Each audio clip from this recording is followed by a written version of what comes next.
We use number of tags so far. In all the uses of these tags, we use them in the simplest possible form. We can use attributes to define properties of an HTML element or to customize it based on the context of its use. To efficiently develop a web page, you will have to become an expert at using attributes. In this lesson, we will introduce you to attributes. Attributes consist of two parts, attribute name and attribute value. Attribute name is property you want to set, and attribute value is value of that property. There are two types of attributes, global attributes and element specific attributes. Global attributes can be used on any of the elements in an HTML file.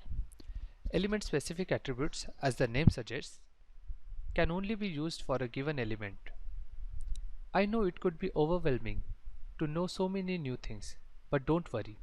As you progress to next few chapters, you will learn to use attributes, and with little practice, you will soon become an expert at using it. So keep going.